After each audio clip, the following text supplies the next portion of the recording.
If you have not followed his HHH Horse Racing Podcast, you're missing out. It's one of the best podcasts in the country.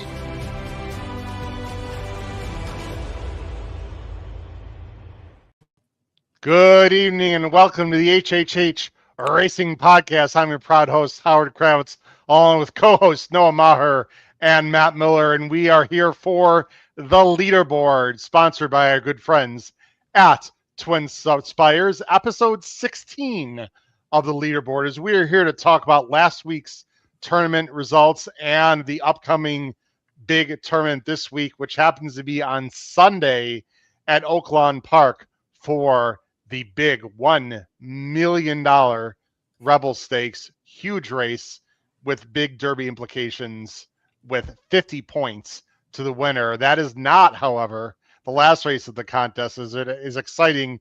There's an exciting race to end the contest in the last race. We'll be talking about that coming up. Please make sure you listen to us on Apple Podcasts, Spotify, and Anchor. If you cannot watch us on as a replay or live here on our YouTube channel, you can follow us on X at HHH Racing Pod. We also have a fantastic tip sheet. Look below the video player for interesting information on how you can subscribe to our Power Picks tip sheet. It's been successful for over 5 years with an ROI over $2. Again, look in the subscription for that. And of course, hit the notification bell on the top right-hand side of the screen, the subscribe button in the bottom right, and smash that like button below the video player. That will send like-minded players and contest players to the HHH Racing Podcast. Gentlemen, how are you doing today? Good. Mr. Miller?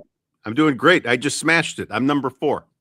All right, well, 4. Let's get some more people on there. All right. Last weekend that was interesting. You had a little adventure in a place you'd never been before. I took a well-needed week off, to be very honest, so I was off all of the shows, but I am back rip-roaring to go because, wow, do we have a big weekend of racing coming up, including the contest. Why don't you quickly tell everyone, however, where you were this last weekend and coincidentally relates to the contest this weekend?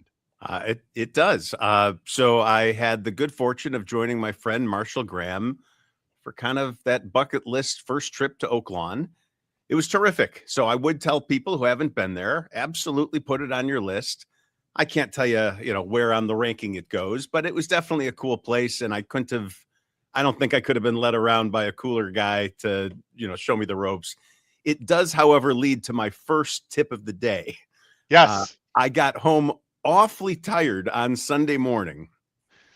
I guess it never occurred to me as I was registering for tournaments for Sunday, whether it was Friday or Saturday, I just flat out napped through the entire slate of tournaments. I am going to make one funny joke about this, though.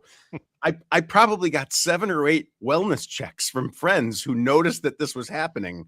I am going to note they all waited until I was disqualified to actually ask, are you okay? So I don't know if those are friends or not, but quite funny. Wow. Interested in Matt's well-being or just want to make sure they win a tournament? Well, no, at that point, I think they legitimately cared. And so for real, there is a tip there, which is there's no reason to enter something like this 2 days in advance. If there's any chance you're going to have a conflict, just enter when you're going to start playing or whatever. You don't have to do it in advance. And it was a total waste of money, and I'm kind of embarrassed, but honestly, it was a great nap. No, have you ever slept through a contest?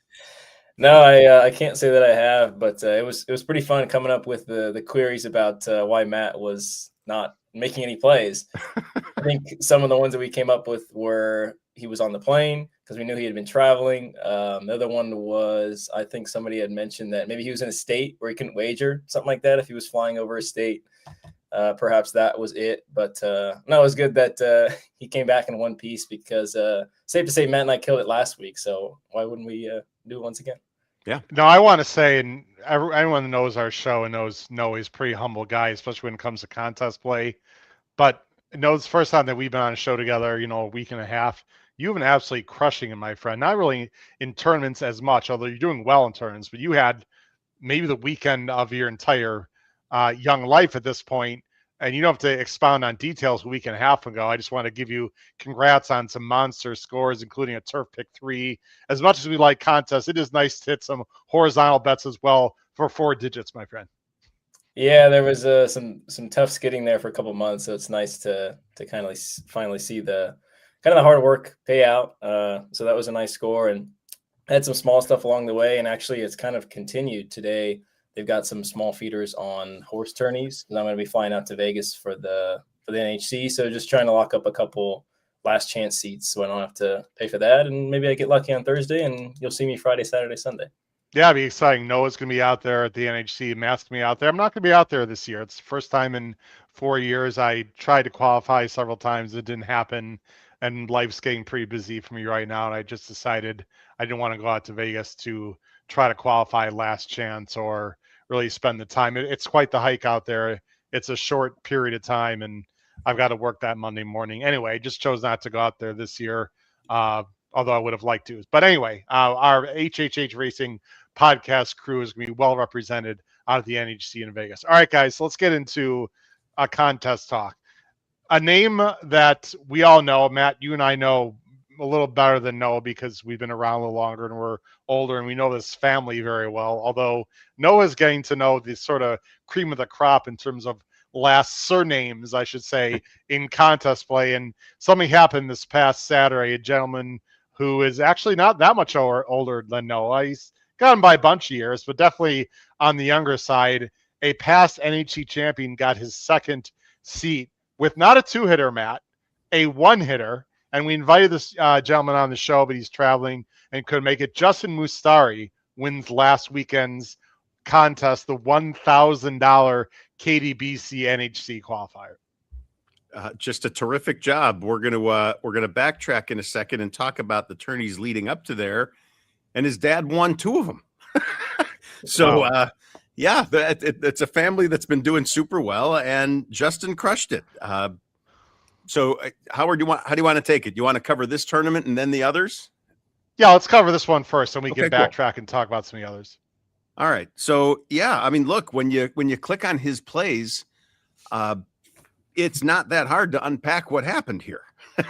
If this was a simple $500 win bet, not so simple to find the horse, I'm sure, but a simple $500 win bet on a horse just under 5 to 1, it looks like. I'm not sure Justin would say he's particularly proud of all the selections, but I would guess he's happy with the bet types and bet amounts made after the big hit. And, you know, my sense is, as you just look at the rest of the people who scored, and let's remember, with 64 entries, even 7th got $1,000. And so Clay Sanders got that's a friend of Marshall's. He got the last of the seats.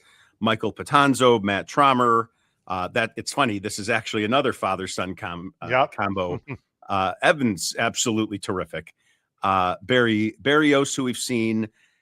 Andrew Zabowski. But yeah, I mean, Justin, I think with the amount of separation he was able to build with that $2,500, I don't know, with 6 seats out there, I don't know how nervous he even was. I mean, he hit, and no one really, you know, this is one of these weeks where the cavalry didn't come. And I'm not saying that's a low total, but we've seen some weeks where the totals are all almost double this. Yeah, look, I was there. Oaklawn was a tough day that day. Well, I can tell you how nervous he was, Noah, because I have some quotes from Justin, who was nice enough to send me some information, which I'll get to in a second. But Noah, let's talk about Andrew Zabowski just for a second. Look, there are a lot of ways to win in these tournaments, right? I mean, we prefer doubles or exactas.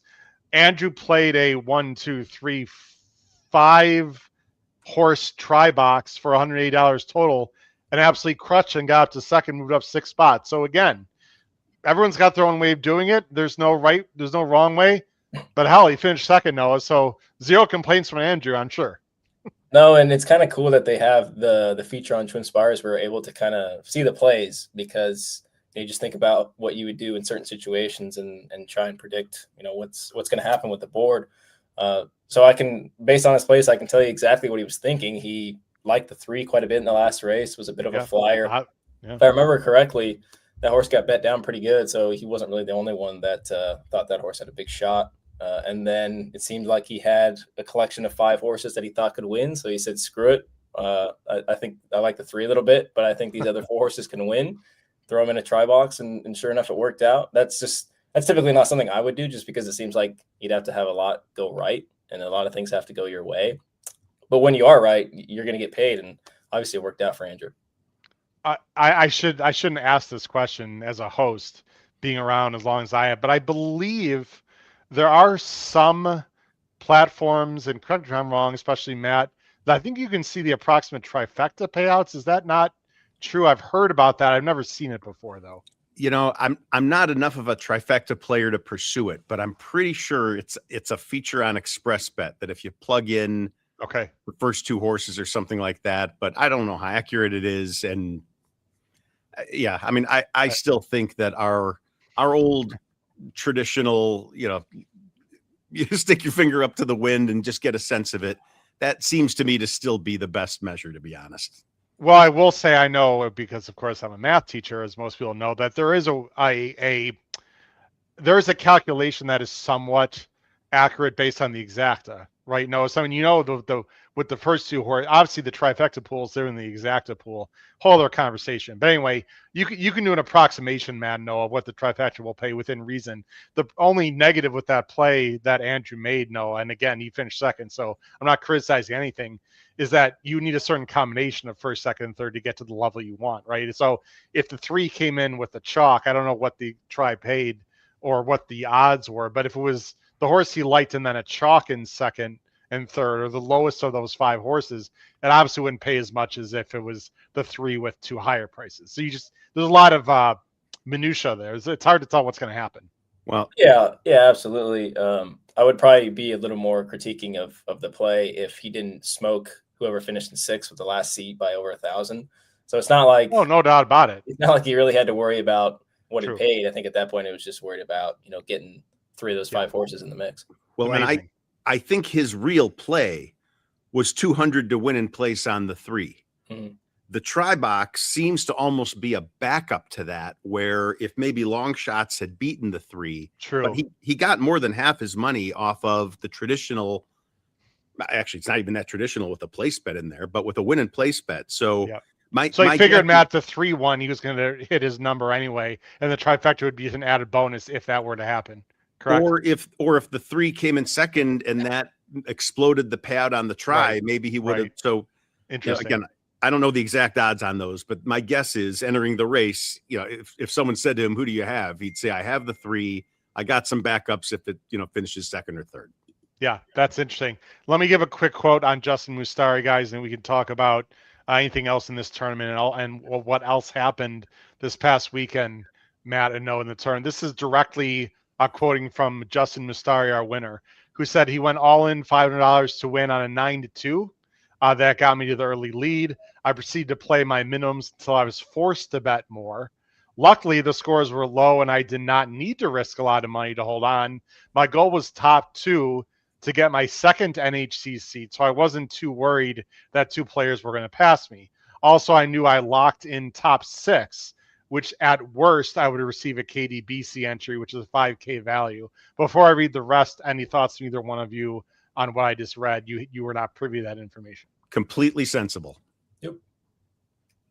TwinSpires, he also mentioned, does a great job with contest structure and gives away entries into multiple contests. With that being said, you can choose to minimize your risk depending on which entry you are shooting for. It allows players to target other totals instead of feeling like you need to go for the win. Shout out to TwinSpires for hosting valuable and fun contests week to week. Well said, my friend. That's Justin Mustari, who won this tournament. And Matt and Noah, you're going to see him, of course, at the NHC. He has 2 entries. Noah, a 20-something can win the NHC. Just keep that in mind when you walk in that room on Thursday. Because he did it. Yeah, that'll be fun. I know he did an interview a couple weeks ago with John Gaspar for the show that he does over In the Money. I think the name is "And the Tournament Winner Was." It was pretty cool to hear about how he was able to get the victory there, because he's kind of one of those guys that doesn't resort to similar styles of play. So I know he hit a very small double with Skippy, similar to Skippy himself in the Pegasus to win that contest when he was down at Sam Houston. But then you see right here last weekend, he was able to get it all in one shot. So sometimes you just look at the card and whatever comes to mind comes to mind. So hats off to Justin. Not only is he very talented, no, he's a really nice guy. Maybe I don't think you've had a chance to meet him yet. Maybe you'll meet him and his father, Frank. They're both very good guys. And well, Frank was nominated for the Hall of Fame. Have those votes came in, Matt, on who's making the Hall of Fame? I saw a list of 8 nominees about a month ago, maybe. So I hope I'm not speaking out of turn. I think you need to participate as a player 5 years in the NHC to be eligible to vote. And so all of a sudden I started getting it as a ballot instead of just being told these are the people on the ballot. You have to vote for 3, and they announce the winners. I mean, I'm sure they know in advance. I'm guessing they know in advance, but at that Sunday night dinner, okay, there's a nice little presentation and they get talked about there, and very cool. It's a nice moment. Let's talk about speaking of nice moments, Matt, what happened this past weekend other than that Oaklawn tournament? You have some names for us and some congrats and kudos to throw out. Yeah, I mean, look, this is what happens when there aren't cancellations at the racetracks. This list is ridiculous, and yet, okay. I mean, I put together a list of names, figuring anyone that hit the prize pool for $500 or more should get their name read out here. So I'm going to do my best, but this is a long list. So this was a pretty big week for TwinSpires, in my opinion. At least they got an awful lot in. Gwen Houston ×2, Robert Louzier. Apparently you didn't Louzier very much. Yeah, I don't know how to pronounce that, but I see his name quite a bit. He's doing terrific. Tim Langlois, I think I'm saying that right, was tied with Kevin Lux for 3 wins on the week. So 2 people actually, I could have read their name here 3 times. Ryan Petruniak, as expected. There was a crazy cash contest. Steve Young and Arthur Lux turned $30 into 700 and 652. That was pretty crazy. Henry Carson ×2, and he's one of the recent tour movers. Vincent Pitanzo, Stephen Young again, Matt Blanchett, Neil Thornberry, our buddy Jacko, Jackson Muniz. That was ×2. Christy Moore, Tony Joe, Don Allen, Frank Mastari ×2, David Stiles. He did that one in style, $30 into 646. Joe Hancock, Nick Sievers, Steve Crocker, our friend at Crownsway, Tony Rollo, Joseph Carnavale, Robert Segura, Zach Grieber, Brad Anderson, James Pylon, and me. And by the way, that one was today. This was almost a goose egg this week. Look, when you're hanging out on track, it's a little harder to play some of these. Personally, I do much, much better concentrating at home with it all kind of sitting in front of me as long as I'm awake. So, all right, that's the that's the list of winners, and nice job to everybody. Howard, let's transition over to the tour. There's maybe 45 seconds on that. There has been some degree of movement. I would say the picture is becoming a bit more clear. In the season long, is that what we're looking at first? Yes. Yes, great. Steven Zare has become kind of a pretty clear third and passed our buddy Brad at that point. So Brad's either going to have to fight back or take, 4th place does pay. I just think the KDBC seats stop at 3. If you look over at session 4, there's been a bunch more movement over there. And I'd say, 4 guys have pretty solidly shoved me to the side and, have built up some pretty nice separation. Again, Steven Zare now has taken the lead there. We've got a while to go. There's a whole bunch of Churchill tournaments and whatnot coming up. And there's been somewhat of an absence of point accumulating opportunities just by nature of the race layout these last couple of weeks. But there will be more at-bats coming up. So the tour's going well. But congrats to those guys that are making their way up, and especially for having the guts to do that. I don't think they were out of the starting gate super fast to do that. So it takes a little guts to give someone a little bit of a head start and then go at them. Very exciting. It's going to come down to the end. It looks like both of them. So it's very exciting. Congrats to you, Matt, of course, for where you are in these leaderboards, literally. Not only just the show, but the literal leaderboards that we have seen. It's really quite impressive. Guys, let's get on to this weekend here. Got very exciting things happening. Are we ready for that, Matt? Did we cover everything? Yeah, I mean, look, I can segue us a teeny bit just to say, as I look at the schedule coming up ahead, my way to do it now, Howard, is I think it's best to kind of go to the bottom of the screen. That kind of shows the biggest stuff that they've got planned. And so obviously the KDBC, Howard, you mentioned earlier, I'm really glad you did. They're having a special Oaks contest the day before the Derby. And so, okay, I can't say we should be upset at Darren or Jeremy for not programming that in 3 months in advance, but there will be a really cool tournament there, I think, on Friday. And then you see, as you scroll up, there's just a series of these $800 weekend qualifiers tied to really big race days. And these are a means of getting into the KDBC. And so the one that we're going to talk about now, it's funny. I'm not even sure which one it is. I mean, we can look. I could probably just look at the screen. Right here, my friend. It's for the Rebel on Sunday. So there you go. And so if we just think about what last week was, I don't know, where there's probably going to be somewhere in the range of 60, 70, 80 players. You see how many have already qualified. And Noah, give us some winners. Yep. Well, no, before you do that, why don't you talk about the rules? Obviously, you don't have to read everything on the screen. We do have a bunch of audio listeners. Noah, why don't you see what's on the screen? You know which bullet points to highlight for our audio listeners for the big $800 buy-in on Sunday at Oaklawn. Of course, Sunday for the Rebel Stakes Day. Yeah, so the one coming up is very similar to the one that it just happened last week, as well as some of the ones that will be leading up, I believe, to the actual KDBC, because typically you'll see more of a discrete denomination, like a $500 entry or a $1,000 entry. But lately you've seen these $800 ones where you get $400 to your bankroll, $400 to the prize pool. And then that you've got highlighted there. Now that they are only giving away KDBC seats, there will not be NHC seats involved because that's only coming up here in a couple weeks. But as you can see, one entry will be awarded for every 12 people that enter. So it'll be 1 in 12 ratio.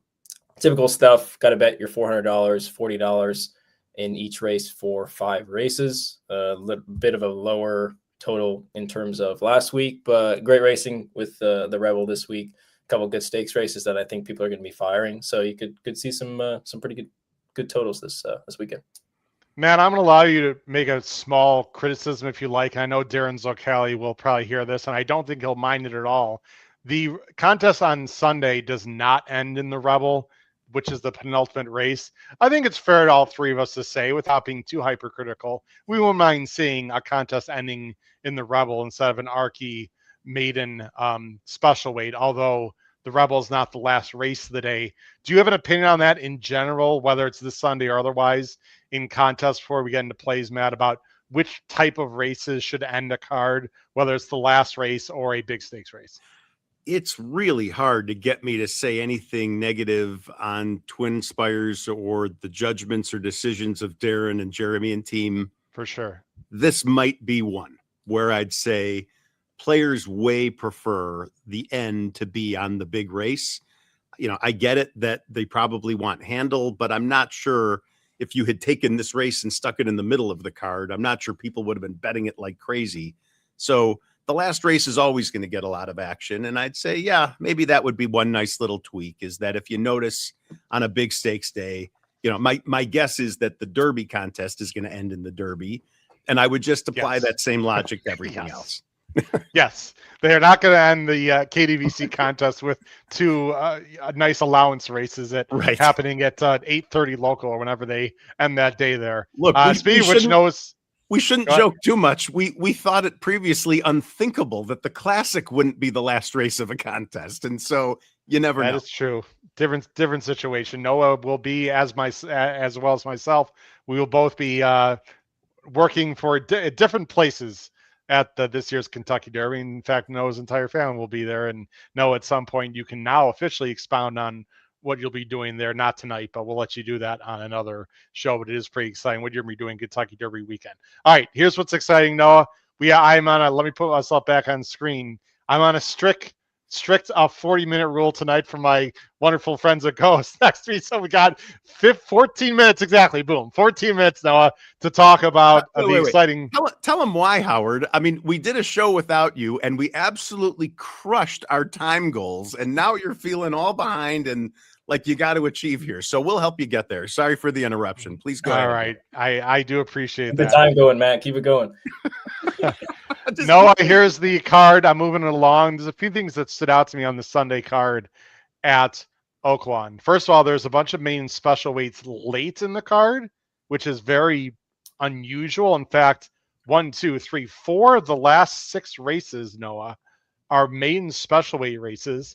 Now, it's going to be higher quality because they're main special weights, but I found that to be interesting, number one. And number two, there are some races early in the card, 2 in particular, race 3 and race 5, which has one of my favorite names of any overnight stakes race I've ever seen in my entire betting career. The Pig Trail Overnight Stakes is race 5. But there are two 6-horse fields, Noah, early in the card. What say you on an early plays at one of those races or perhaps another one? Yeah, I've got 2 plays. The first would come in race 1, but just in general, in terms of the card on Sunday, I have to imagine a lot of players are going to be firing both in race 9 and race 11, just because they are the 2 stakes. Number one, the 2 bigger stakes, and number 2, they fall between a bunch of maiden special weight races, like you said. So a lot of confusion when it comes to some of those races. Personally, not for me. One of my plays is going to be in race 10 if I get there. But starting with race 1, mile and 1/8 on the main track, of course, for Allowance Company. I think there's probably going to be 3 favorites in here. I know the morning lines aren't out, but the favorites should be the number. Let me see that again. It's a little confusing when they don't have the numbers. The 3. What's the three's name, Noah? It is the Gewürztraminer. Gewürztraminer. Wow, that was. I thought you were going to struggle right through that. Nice job. It's Gewürztraminer because I've actually had to call the source a few times, and actually, I think it's related to a wine. You can look it up. Actually, I heard it on another show. Anyway, no one cares. Go ahead, Noah. But anyway, the 3 favorites could be the 3 Gewürztraminer, the 6 My Noble Knight, and the 7 Bright Spark, who are actually all coming out of the same race that was won by Money Run. And this race is going to set up a little bit different because number 1, Money Run's not in the race, and number 2, Gewürztraminer should have things on the front end his own way, which he hasn't been able to have his last 2 times here at Oaklawn. 2 back, he was drawn post 11. I know there were a couple scratches, but he was post 11 originally. The 12 horse was the one who was pressing him the entire way and completely folded. I know he ran pretty bad, but I thought he had a bit of an excuse there. And then he had another excuse last time where Money Run, the winner, was the one that was drawn directly outside to him. He decided to take back, didn't work out very well, was super rank. And if you pull up the time form pace projector. Look at that. How about that for timing right there? That is not going to happen on Sunday. He should have things his own way up front. It's what he likes to do. He likes to roll. And the other 2 favorites are going to have to come catch him. And I'm not exactly sure that they're going to. So if I've got 1 entry, I'm pushing it all on the 3 Gewürztraminer. If I've got 2, I might do something with the 7 because I think My Noble Knight is a 1-turn horse, and I don't know why they keep running him at 2 turns. So I'd probably do some kind of combo with the 3 on the win end, exactas or something maybe with the 2nd favorite, but I'd be pretty surprised if Gewürztraminer didn't take him gate to wire. No, this is an important, interesting question I want to ask you, and this is the perfect time to do it here. We just dropped a video. Please check it out on our YouTube channel that previewed the Honeybee and the Rebel, and that February 6th card was backed up a week. It was supposed to be a week before, but if you guys remember the horrible weather, they pushed it back. They pushed it forward a week. These horses have 1 less week to train and be ready for this race because the condition book was already set. Any concern with horses coming back a week earlier than they originally had planned, like Gewürztraminer and maybe some others, as opposed to when they were supposed to be running, which was in late January. I think it's a fair point. I don't think it's a huge concern for me. I know the bigger concern kind of going into those races on February 5th and February 6th, where the horses that were stationed at Oaklawn, because they had the weather, they didn't get much training. So even then, I think you might as well upgrade those horses that were there for a while, had to run, and then they finally got some training in them. So I don't think the quick turnaround is going to be too much of a factor just because they'll have the benefit of training versus not having to do that with the weather they got. I just want to mention a quick shout out to a horse, Matt. I don't think you're going to know this because you probably didn't look at the card. There's a horse that I used to have a small, actually not that small, a decent size ownership piece of. Remember this horse, Matt? Otello, who's now trained by Wayne Potts, ran off the screen sort of out of nowhere in the slop 2 weeks ago, Matt, and is now entered in a stake race. I have no piece of that anymore. I just saw Otello, man. I thought you get a good little chuckle out of that horse. Used to be owned by our good friends at Adelphi Racing and trained by Miguel Clement. Anyway, so that's in race 5. So no, you didn't love that small field. Anyone in particular there to take an early stab? No, I was more kind of positioned on coming out of the blocks firing early in race 1, and then race 10. Race 10 is the other place that I have a decent opinion. I also don't think very many people are going to be playing just because it's kind of sandwiched between race 9 and race 11. But the number, oh boy, this is really struggling. Typically, I thought maybe you had an owie and you had a Band-Aid and you want to go with the. That just put. Why isn't there an H in front of the name, Matt? I don't understand. I mean, what kind of? Forget it. Anyway, go ahead. Which one are we talking about? Forget it. No, just he's. It's like my students know. It's just no one. The horse on the screen, Matt, that I'm showing to the whole world is one letter short of my nickname. Oh, I got Stay it. with us, will you? Sorry. I'm a little slow on the uptake. Just kidding. Go ahead, Noah. It is the number. It's the number 8, Rocky Raccoon. Like that name too. Who debuted at the end of the year for Jimmy DeVito and was 3 wide on the first turn, 4 wide on the second turn. Just got a little tired late, and just the fact that Jimmy DeVito debuted him going 8.5 furlongs first time out, especially for a guy that isn't really known to really fire first out, but he is known to fire very well. He fired pretty well last year's 20% and has a couple winners to start the meet that they've got so far. Off the little break for a little while, he's got a small gap in the works, which I'm kind of hoping I am able to look over because he has a couple nice works since then. But the most important thing here is you've got some other riders coming over like Fabian Pratt and whatnot. Johnny Velasquez, who is a guy I don't think rides for Jimmy DeVito very often, gets placed on this runner, the second-time starter on Sunday, and I think he's got a big shot. I really have no idea what to expect in terms of the morning line. I know there is quite a bit of speed in the race, so I would think Johnny would just kind of let that speed go, take back, and kind of come with one run. But he's one I know our good buddy Matt Dinnerman, race caller at Oaklawn, has had some high hopes on and has seen some good stuff in the morning. So I expect a big run from him on Sunday. Your wish is my command, Noah. Last 5 years, Jimmy DeVito has had Johnny Velasquez on his horse 3 times in the last 5 years, has won in the money finish. It's not even actually on. It's not even on the screen. So no, not very often, my friend. Yeah. So people need to pay attention to that, Matt, obviously. They do. He happens to have a barn next to Matt Shire's barn at Oaklawn. And actually, I think both Matt and Marshall had nice things to say about the quality of his operation. Howard, you remember that's Jimmy DeVito was a great trainer of young horses, especially at Arlington. Oh, yeah. So the fact that this is a maiden special weights, it kind of rings the bell for me. That seems to be what he's particularly good at. We have a few minutes left here. I want to be very mindful of that, ladies and gentlemen. Thanks for watching the leaderboard here on the HHH Racing Podcast. I don't know if you've had a quick look at these races. Let's take 2 minutes, Noah, talk about the 2 stake races. Again, there's a preview on our YouTube channel for the Honeybee and the Rebel, myself and Ben and Boozin co-host Patrick Hunzel. We just put it out tonight, Wednesday night. Check it out on our YouTube channel. Quick snapshot thoughts if you had a chance to look at these 2 big races on Sunday. First, the Honeybee for the girls, Noah. Well, if Explorer comes with her A game, they are all going to be running for second. The problem is, A, a lot of people are going to be keyed in here, and B, you're not going to get a very good price on her. I'd be surprised if she is above even money. If she's even money, I think that's probably pretty fair value, to be honest. Agreed. But that's seems like that's her race to lose.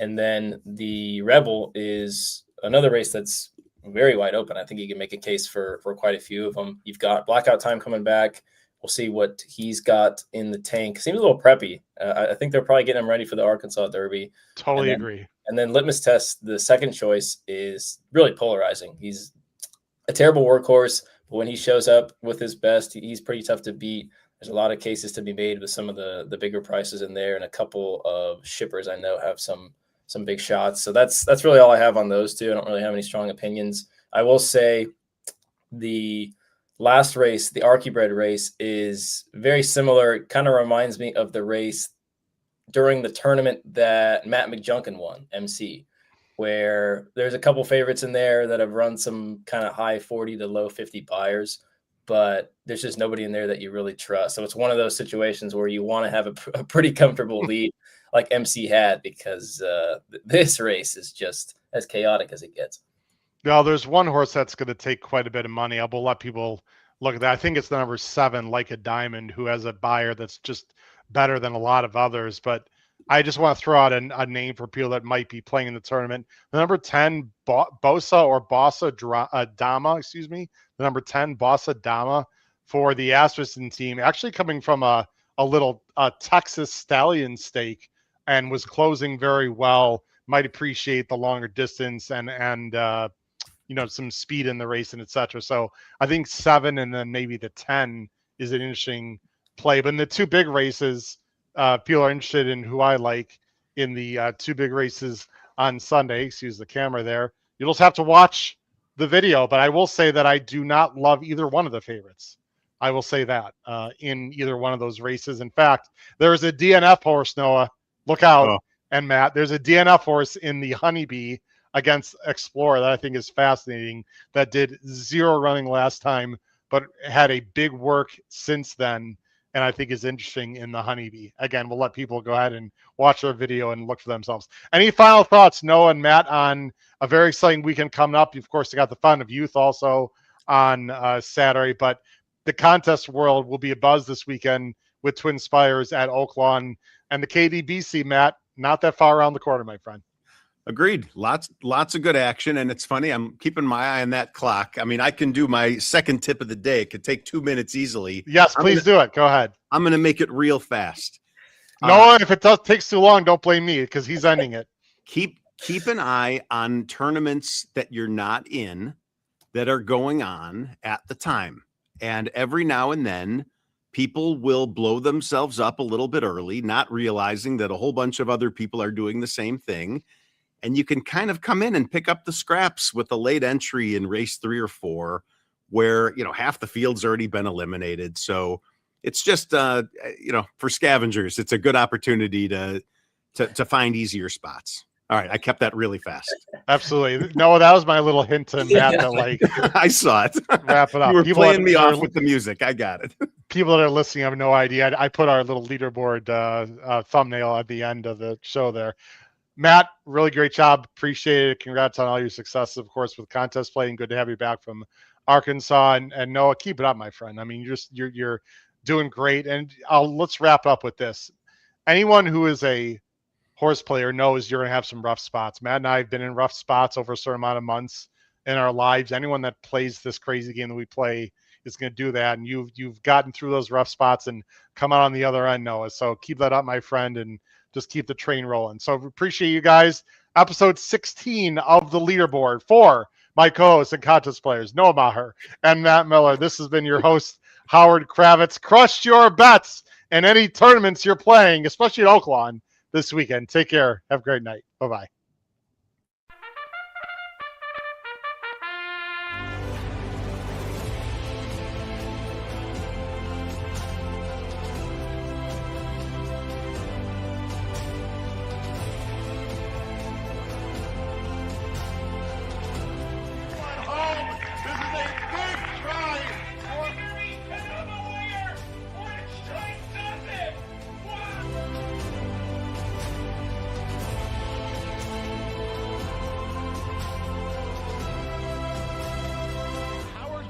If you have not followed his HHH Horse Racing Podcast, you're missing out. It's one of the best podcasts in the country.